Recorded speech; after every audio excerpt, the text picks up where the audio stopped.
Okay, I think most people are in. I'm not sure what Bianca was telling you, but did she tell you the news that we've decided to extend the retreat for 7 more days? And you all have to unpack your bags and take them out of your car. It would be very interesting if you could do that, wouldn't it? But nevertheless, we always plan the future. So many people probably packed their bags last night, even though they're not going to quite a few more hours. It's really an interesting attitude which we have. We spend so much time preparing for the future, we don't spend time enjoying the present moment. And that's why early on in this retreat I asked you to please always pay lots of attention to the in-between moments of your life. Because much of your time you've left a place, you haven't got to the next place, and you're in between things.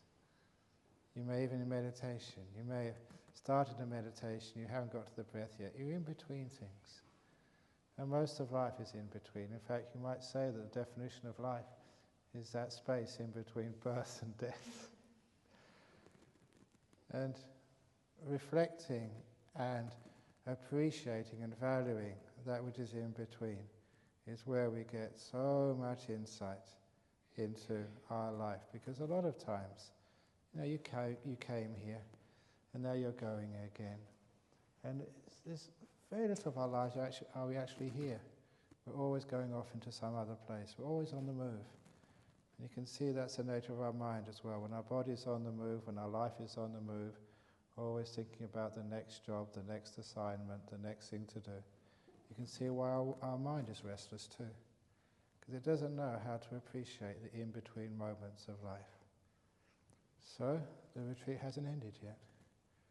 You're in between this morning and the time your retreat finishes. So please value all these moments. They're really, really important. And if you understand and appreciate the in-between moments of life, then retreat doesn't finish until you get in the car and drive out the gate. You get much more of life. You don't die until that last moment when the doctor kicks you and you don't respond. You don't waste so many moments of life. So please notice all the in-between moments of life which we waste. And stop wasting them, because they're far, far too precious. But the retreat is coming to an end now. I know that Ajahn Chah always used to say he loved endings much more than beginnings. Because beginnings means lots and lots of work to do. Endings means at last you can relax. But you've got to end it properly. And to end something properly, we must end it leaving nothing lingering behind, as if we can walk along that beach, just that place on the beach between the ocean and the dry sand. So we have our footstep, and then the wave comes in, washes it all away, so we leave no traces. To me, that's a very beautiful simile of how we should live our life. We make a step, and then the wave comes and washes it away, leaving no trace. We are like invisible. The past vanishes. And all we have is a step happening right now. So please, don't linger. In the in-between moments, that's where we stay. We don't linger in the past. Nor do we start making all these fantasy castles in the future. I mentioned earlier that one of the great sayings of the Buddha is, whatever you expect it to be, it will always be something else. And hopefully that this retreat was not what you expected. If it was, then it's been a failure. It's just teaching you that when it's not what you expected, what it teaches us is not to expect anything, not to plan too much, and just to allow the future to unfold, rather than always trying to fold it in a particular way. So we become more at peace with life and more able to adapt as situations change. So what you learn in this retreat is not just learning how to meditate, it is learning about life. I've often noticed that the meditation which you learn here is just a reflection of the life which you live outside. You know, the ability to forgive the pain of the past. If you're going to keep anything, to keep the beautiful memories from the past. But it's even better to keep nothing and just enjoy the present moment. To be able to learn how to be content with little, realizing you don't need all that much in life to be happy and content. In this retreat there was no TVs, there was no movies. At least I hope there wasn't any TVs or movies. You know, you can live so simply. You know, in your nice little room you had a shower, you had a nice bed, a nice place where you can make yourself a cup of tea. What more do you need, you know, to live quite peacefully? Sometimes you see all these incredible big mansions which they have in a city like Perth. And often I think, gee, well, what a person doing, spending so much money on such a big house. Number one, it's so hard to clean. It takes hours and hours and hours and hours just to clean it. And someone sent me a story some months ago about a woman in the UK who won, I think it was £41 million on the lotto. You may have seen that, Chandra. I don't know if maybe you sent it to me, I don't know, because she lives in England. She won £41 million in the lotto, bought her family this big mansion, and 12 months later sold the mansion at a great loss. And the reason she sold the mansion was that it was so huge she could never find her husband or her children. They were in some room in the house which was so huge that she could never find them. And the caption in this article in the newspaper was, "Honey, I can't find the kids." Because that's what happens in such a huge house, you can't find each other. You know, one person lives in one part of the house, another in another part of the house, and we never meet each other. And I remember growing up in a small council flat in London. It was so small you could fit about, I don't know, maybe about 8 or 9 of them in this room.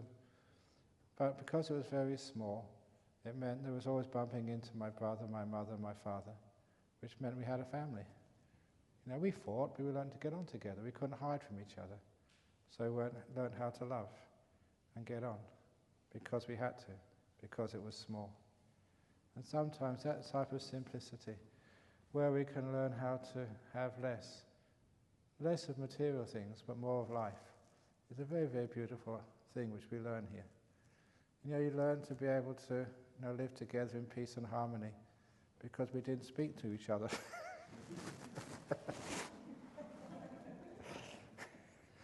I never forget this couple here. It was an Australian man who was married to a Thai girl. He couldn't speak any Thai, she couldn't speak any English. And they were so happy together. They couldn't understand what the other one was saying. That's why they had such a great time together. So it's wonderful to have silence. And as a few people have said in the interviews, that just keeping silence, and we haven't been totally silent, you know, you've been talking about this and talking about that, but it's been mostly silent. And you find that even in silence, you can have this beautiful sense of warmth and camaraderie, you know, of bonding, as somebody said, the bonding of silence. You don't need to speak, you know, to show how much you care for one another. Just a little smile, just getting out of the way, opening the door for somebody. That's enough to create a beautiful sense of bonding and camaraderie. So what this actually teaches you on this retreat is we do talk too much in life.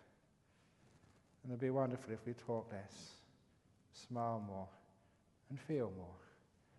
It's very, very important. Because what happens when one is silent, one thing I never mentioned during the retreat, when one doesn't talk, one listens more. And that's one of the reasons why we can get a sense of bonding and camaraderie. Because you know, when we're talking, we're just listening to our own words. We're not listening to other people at all. We're not being sensitive to the people around us. We're just talking. So when we're silent, we have more space in our brain to see, to hear, to feel, and understand what's going on around us. So silence makes us more sensitive. And that sensitivity means that we can be much more caring towards one another. So be careful in the house or in the office. Too much talking means too little listening. I often tell the story that once, many years ago, I was over the road in the monastery and I just passed the kitchen about a quarter of an hour before the meal. And I saw that day there were Thai people cooking the lunch. There was about 6 or 7 Thai girls in there cooking. And as I looked through the window, I couldn't believe my eyes. Each one of those girls was talking at the same time. There were 7 girls in the kitchen and 7 were talking. And I wondered, who's left to do the listening? There was no one left to do the listening. They were all talking. What a waste of time that talking was. So it's great to be quiet and to listen. Because when we listen, when there is noble silence, we can not only listen with our ears, we can listen with our mind as well. So instead of all that inner talking, that thinking, we can listen with our mind. And that's where we get the great insights. You know, one of the great insights we get when we're quiet, when we get into some silence, is how useless is all this talking. So much of it is a waste of time. That's with the exception of my talks, of course.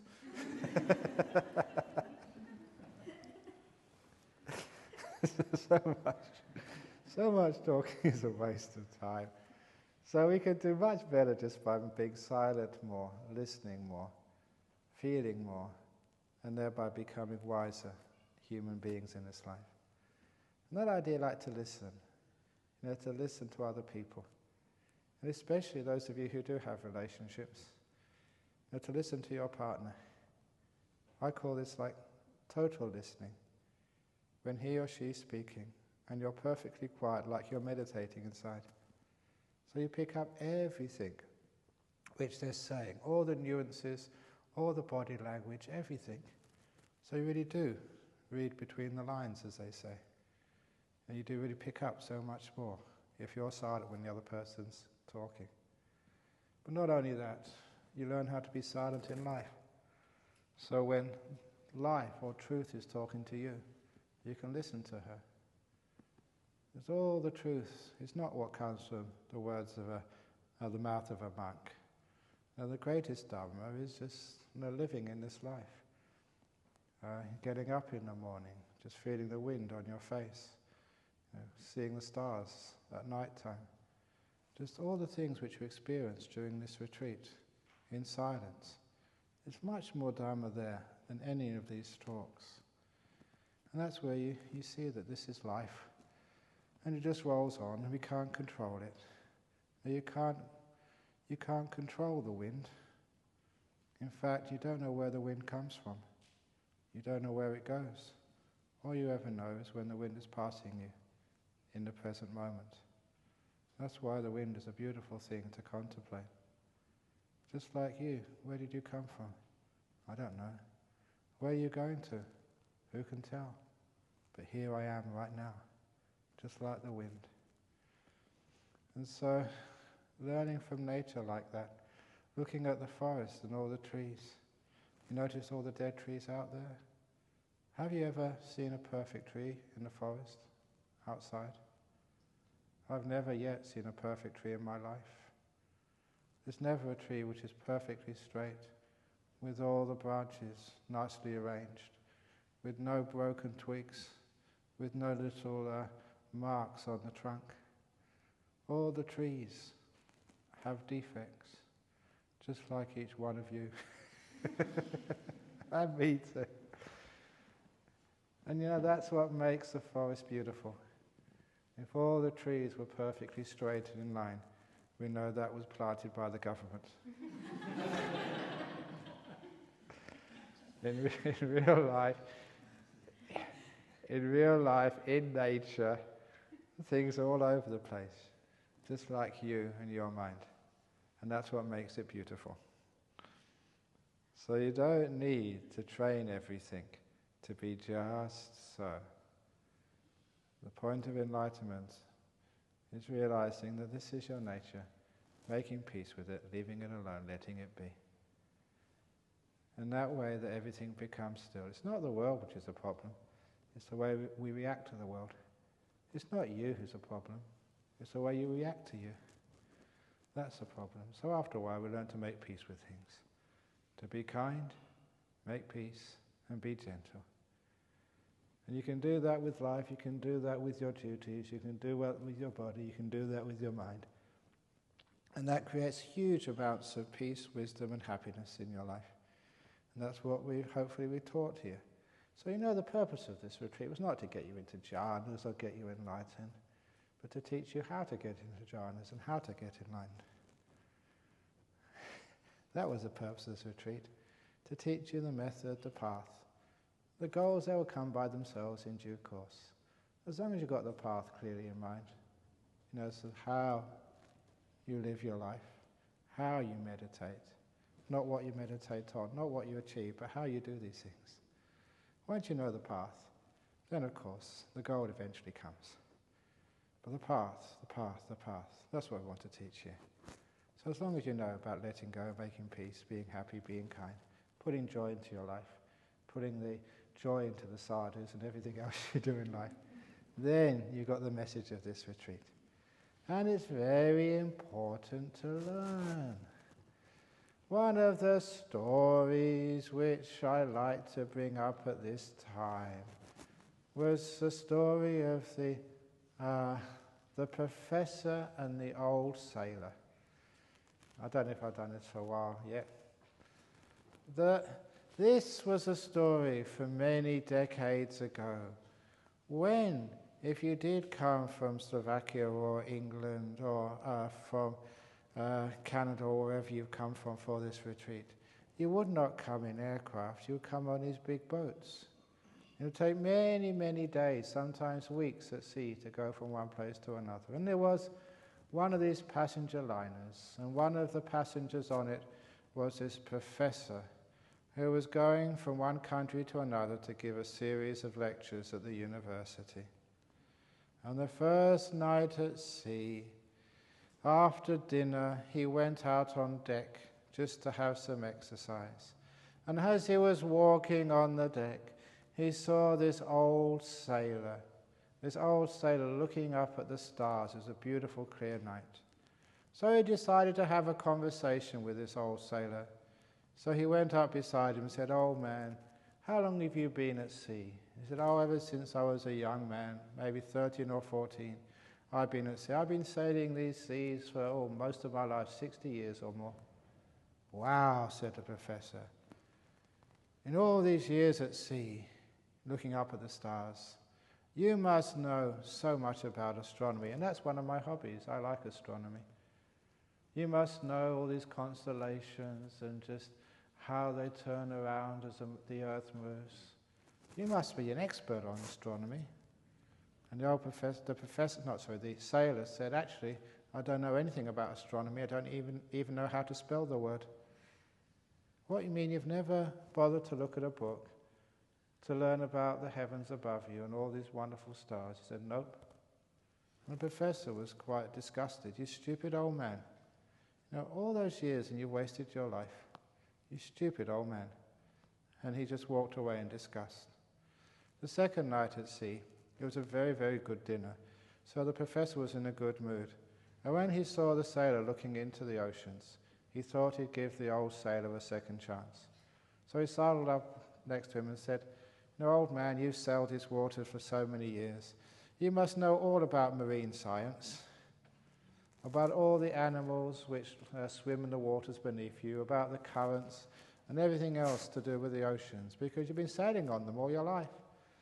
And the old sailor said, "I don't know anything about marine science. What is it?" "What, you stupid old man, all these years at sea, you never bothered to learn about the water on which you live most of your life?" "Nope." "You stupid old man. What a waste of a life. What a waste of a life."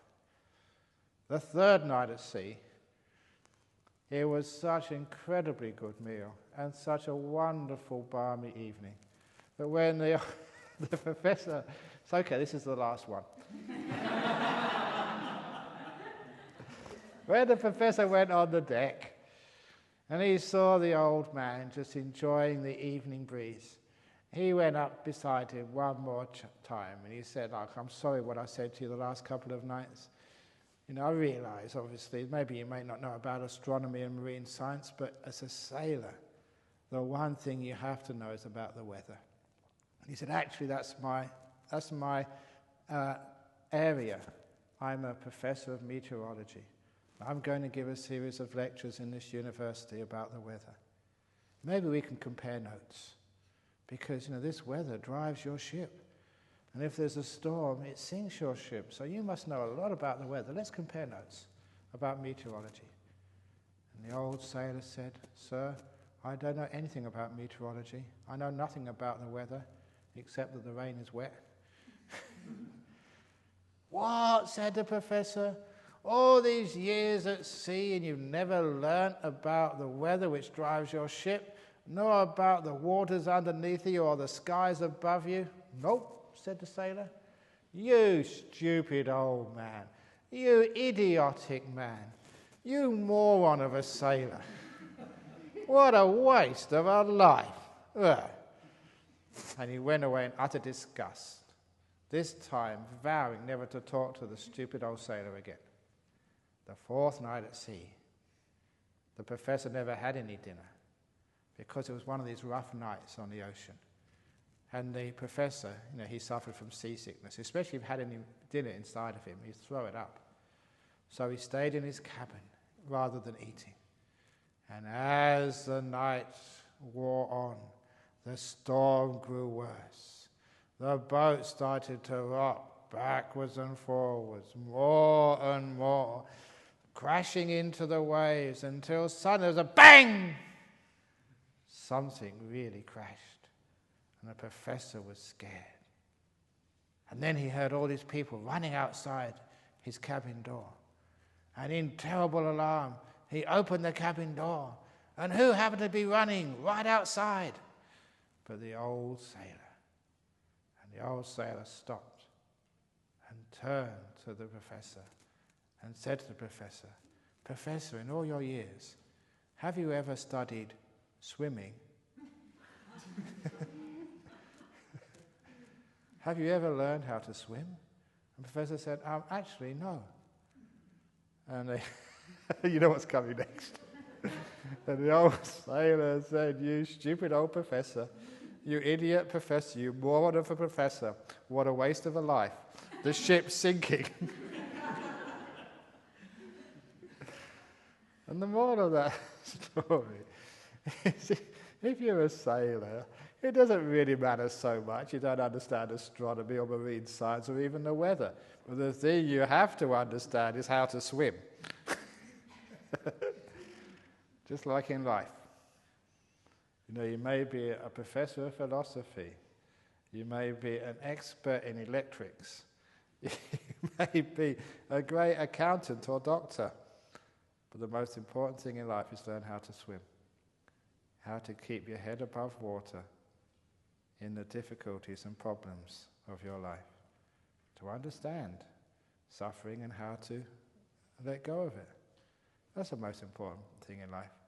To learn how to swim. So that's what I've been teaching you here. So hopefully that when your ship sinks, which it does many times during your life, you can keep your head above water and don't go down with the ship. When the relationship goes down, you keep afloat.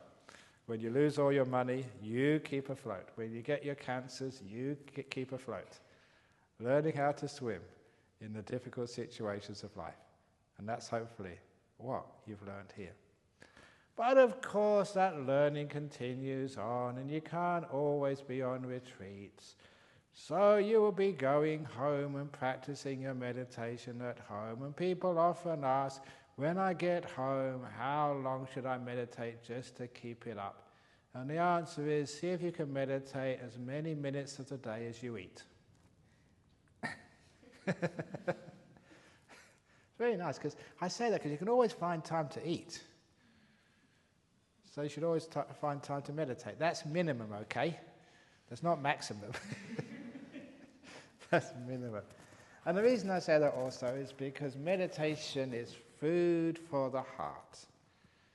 And that's what happens, if you don't meditate for one day. If I don't meditate because I'm busy and something happens. And I feel that, you're not sort of balanced. It's like you haven't had a meal that day, you feel weak. But I'm not talking about physical weak, I'm talking about spiritually, mentally weak. You haven't meditated that day. So that's why it's really important to keep it up. You don't make as much progress as you do during a retreat, because a retreat, everything is set up for you. And you make great progress, but at least you keep the pot warm. So that when you come on a retreat, you're not starting with a cold pot. It's warm, and you can just get it to the boil pretty quickly and make some more progress. So it's great to be able to do that. And it doesn't cost any money to meditate. It's really, really cheap. So it's a great way of saving money. So instead of going out, you can actually meditate instead. And it's a great way of also saving money with your food as well, entertainment, because it's true that when you meditate, the food tastes more delicious. So have you ever actually, have you noticed that during this retreat, how delicious the food is? It's not the cooks. I'm sorry, Bianca and all the other cooks, it's not you. It is your meditation makes it taste more beautiful. So when you meditate at home, your wife or your husband's cooking is so much more delicious. So if you're doing the dinner that evening, tell your partner to meditate first of all. You spend all that hours cooking, so they should appreciate it by meditating first of all. And if you go out for dinner one evening, please make sure you meditate before you go to dinner. If you're paying all that money for the food, you want to get your money's worth. And if you do go out for dinner with somebody, please tell them to shut up. Because how can you taste the food and be talking with them at the same time? That's actually ridiculous. In restaurants, when people are sitting down, they're talking with each other while they're eating. They might as well be going to McDonald's or junk food, because they don't know what they're putting in their mouth. They're just paying attention to the conversations. So if you go to an expensive restaurant in particular, whoever sitting next to you say, shut up, I paid a lot of money for this meal. I want to get as much taste as I possibly can from it. But why not? So that's actually why we eat in silence. Isn't it beautiful to eat in silence? Because as a monk we always eat in silence. There's a few times when, I've been with somebody and they've been talking when they're eating, and I just find it very, very disturbing. You can't enjoy your food. And because you can't enjoy your food, it means that the saliva, the bile, all this other stuff which comes out to digest it doesn't come out. Because it doesn't come out because you're not paying attention to it, that means it doesn't get digested. And that means you don't have a good digestion. So because you don't have a good digestion, basically the food goes straight through you. It's wasted. That's my problem, because I'm so mindful when I eat. I digest every part of the food. And that's why, that hardly anything comes out, it all stays inside. That's my problem, I'm just too mindful.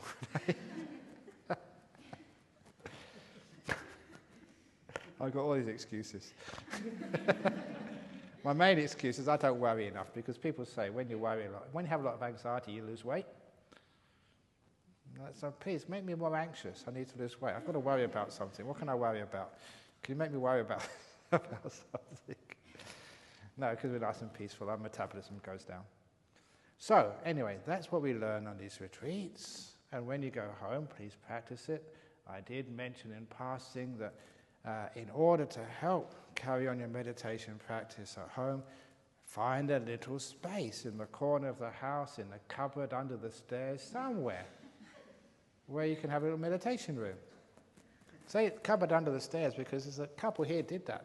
Years ago I mentioned this to them. And under the stairs, they cleaned out their cupboard. That's a little shrine room, a meditation hall, because when you sit down, it doesn't need to be too high.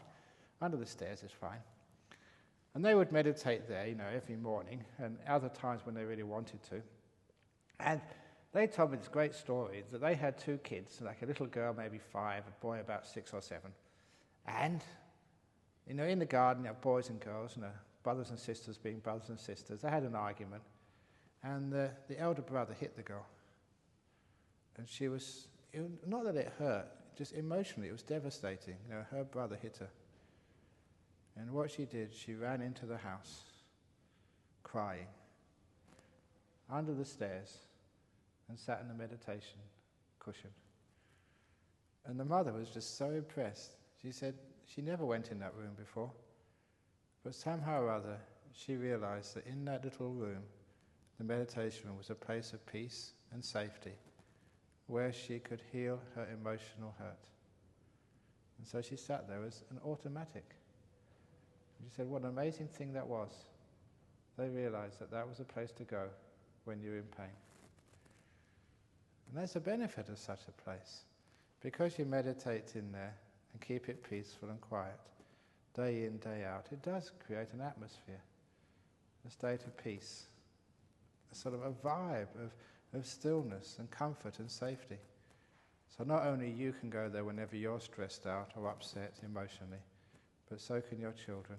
Even apparently the dogs like sleeping there as well, because they like to have a bit of peace and quiet too. So it's great to have those places in your house. If you haven't got a cupboard under the stairs, just a corner of your bedroom. Make that your little sacred shrine. But the most important thing is to make sure that's all you use that place for. You don't do anything else there. You don't listen to music or take your iPhone there and just call up people. No, it's just use it for quiet, for peace. So don't keep it sacred for the peace. And if you do that, it makes it much easier to meditate. So those are just some little advice on just how we can use the time after this retreat is finished. And this retreat centre is going to be here for many years yet. So you can always come again. None of you has got blacklisted. I've been looking at you and writing down, yes, maybe this person will never again not. None of you are blacklisted, so you can always come again. But I'm not sure what Bianca said, but did she talk about to do the self-retreats as well? No. Okay, because that's a very nice possibility here. You know that the organized retreats, this is like an organized retreat for 9 days, where we take up all the rooms. That after the organized retreats, until the next organized retreat. When's the next organized retreat? Is that the weekend one in March? It's mid-February. Okay. In mid-February there is like a weekend retreat, but between those times, people can come and stay and do what's called self-retreat. So on a self-retreat, it means you come here and there is breakfast stuff available, so you make your own breakfast in that little kitchenette. And for lunchtime, you just walk over to the monastery over the road. There's always enough food there, to feed a whole army. Sometimes even what goes in my bowl is enough to feed an army.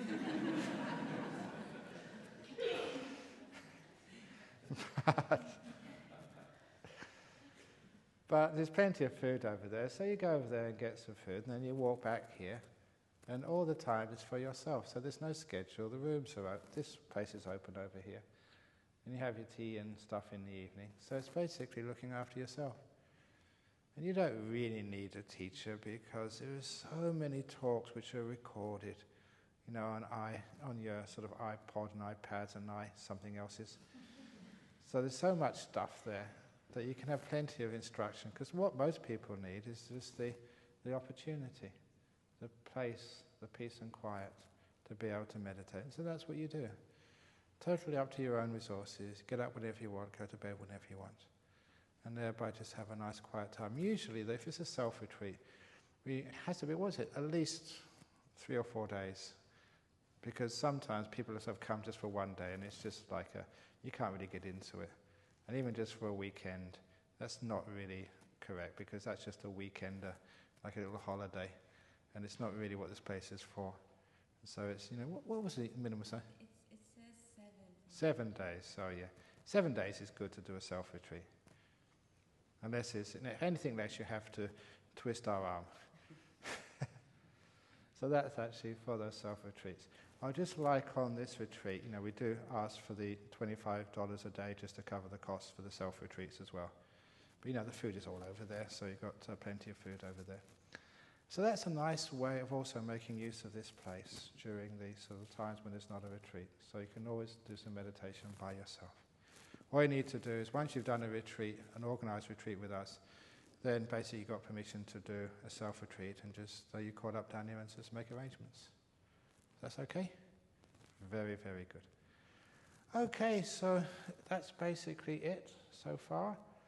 So the retreat hasn't ended. As I said, many people have got their best meditations after the final talk, but before you leave.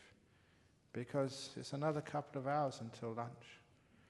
And when are you supposed to be doing all your duties and cleaning up? Right now. Now is the only time. So you can do those duties, and if you finish them, just go and do some meditation. Have a nice, peaceful time. So are there any questions about the retreat? We're going to be doing the loving kindness meditation this afternoon. What's the program for this afternoon? Does anyone know? You're giving a talk at 2 o'clock. I am I? Oh, okay. Thanks for telling me. I made a meditation, okay. So in other words, we come back and that means we finish about 3 o'clock. That's the final chanting to finish up. Great, yes? For the self-retreat, they can email the bookings at Jhana Grove. Okay, email, yeah. Email bookings at Jhana Grove. Very, very good. So any questions anybody has? Because, we haven't got the box anymore, or the basket. If anyone wants to say, so yes, go on. So you don't have to go to the toilet every day? Is this what you said all the food you eat is all digested? All digested. Yes.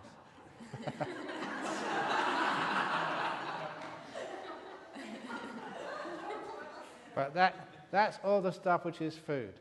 But mixed up with my food is also the stuff which comes out afterwards. You can't say that urine or feces is food. So that's one of the, for those of you who really get off on your food too much, and you get too much greed, that's a contemplation you can do. You look at that nice plate of curry or whatever, lasagna or whatever, and in there somewhere is, the feces. It is. I mean, it doesn't come from nowhere. It's in there.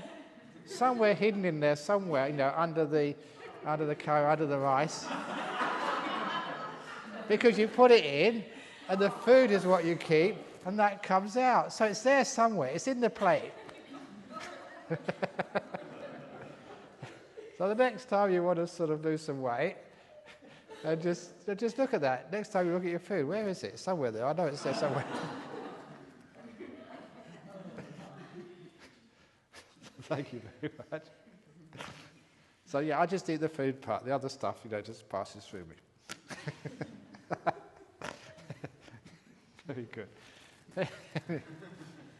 Any other questions?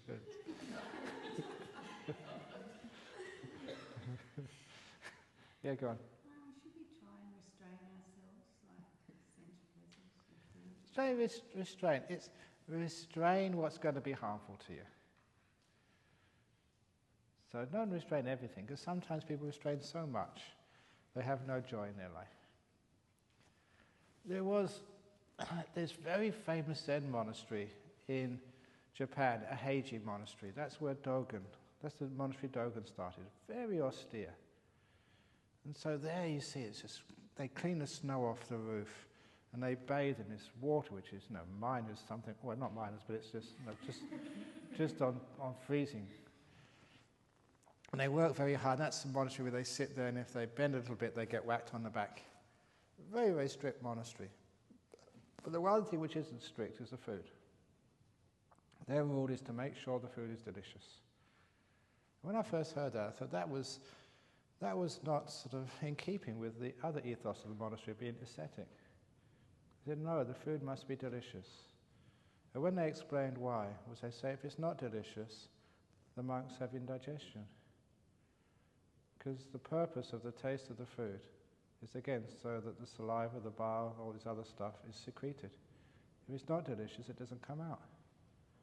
And that's why people get indigestion. The juices don't come out. And that was actually reinforced. There was one monk, he had some digestive problems, and so he went to the hospital and they gave him a barium meal, this radioactive stuff, so they could x-ray him and find out how it goes through his system.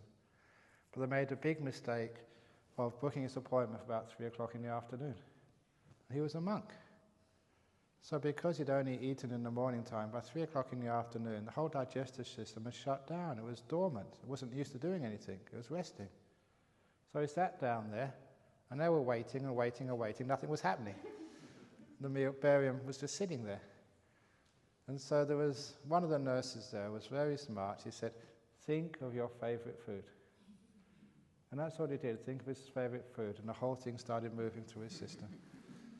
And that was actually very fascinating to know that only a monk could happen to do that with, because you eat all the time, so your digestive system would always be sort of operating. But he'd been trained his digestive system to actually shut down in the afternoon. But thinking about his favorite food got things churning and moving. If you think of the food you don't like, nothing would happen. So it's true. That is one of the reasons why that they said the food has to be delicious. And even the Buddha sort of allowed that for monks. He said, even I eat very delicious food, and we don't stop that. So indulging in delicious food, fine, because it actually is good for your health. I don't go overboard, but as long as it's tasty. But there's other things we can restrain with, like, watching movies. Because look, the movies are all the same. It's always girl meets boy. The other type of movie is boy meets girl. Or boy meets boy. And there's always some violence in there. There's somebody's trying to blow up the world, or there's a war, or some politician is corrupt. And it's the same old stories. It's for years. It's always been the same. And then in the end, the bad guy gets it, and the girl and the boy, they meet together, live happily ever after. It's exactly the same plot all the time. So you know what's going to happen. I was on one flight going to, I forget where, and they didn't take the headphones, but you had the movie came down, and it was Armageddon, this movie Armageddon. And I was just watching the screen without the headphones, so there was no dialogue and no music. And it was the funniest silent movie I've ever seen. You should try that one day. Get a movie and just turn the sound off and just watch the... I remember this scene. I think they had these two spacecraft, and they were supposed to land on an asteroid, which is gonna sort of destroy the Earth. Okay. So yeah, you know what's going to happen in the end. It would just miss, just at the very last minute. Of course, you can predict that was easy, but one of the crafts, it hit the asteroid, and it smashed into it and went all over. There's sparks going everywhere, and there's like fireworks display, explosion here, explosion there, going down the cliff, another explosion, bang, and smashing into rocks. And this went on for about 3 or 4 minutes. Just 1 second of that would kill everybody on board. And then it finally came to rest. And everything went quiet. Well, no, I didn't see, but it was still. And then I knew what was going to happen. So when it happened, I burst out laughing. People thought I was crazy. You saw like a hand come up. It was the hero. And he pulled himself up. I think, was it Tom Cruise or something? I don't know, it was somebody like that anyway. And his hair was immaculate. Not a bead of sweat or a piece of soot on his head. Like he'd just come out of the shower, just come out of bed. It was the most ridiculous thing you'd ever heard. But I looked around, the people who had the headphones on. Oh, he survived.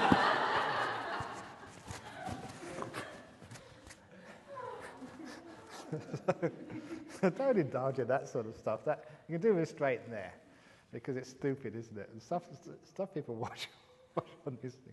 Again, you know what's going to happen? They're always going to save the world. Every time they save the world. It'd be really good if one day the world didn't get saved. And that'd be a good movie. But anyhow, Actually, recently I went, no, I'm not going to keep going on. So yeah, a bit of restraint is okay. As long as you keep happy and peaceful. Because some people restrain themselves too much. They're too ascetic. They have no happiness. They have no depth in meditation either. Remember Piti Sukha, the joy of meditation, the joy of the heart, the joy of compassion, the joy of generosity, and the joy of being good people. Indulge in that. So have restraint, but don't have restraint when you're making donations. Don't have restraint. Don't have restraint when you're being kind. Be as kind as you possibly can. Don't be restrained in your compassion. Don't be restrained in your virtue. Other stuff, yeah, be restrained in. Any other questions which you'd like to ask? If you don't ask a question, it means you have to go working, cleaning up.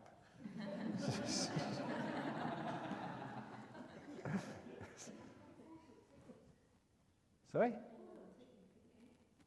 Is it taking it this morning or this afternoon? Yeah, this afternoon, yeah. I want to see everybody crying in the photo. The end of the retreat. I don't want to go home. Very good. Okay, so there's another talk this afternoon at 2 o'clock, or a bit of meditation. So please enjoy the day. If you're clean up, don't just clean up your room. What did Bianca say? To clean up your room, clean up the toilet, clean up the bathroom. And don't forget to clean up between your ears. Clean up your mind. Get a little brush inside there and brush out all of the past bad karma. Brush out all of the fears and anxieties for the future. And then knock it out so you go away with a very clean and empty mind. Okay, off you go. Oh, sorry. Sadhu. Sadhu. Sadhu. Very good.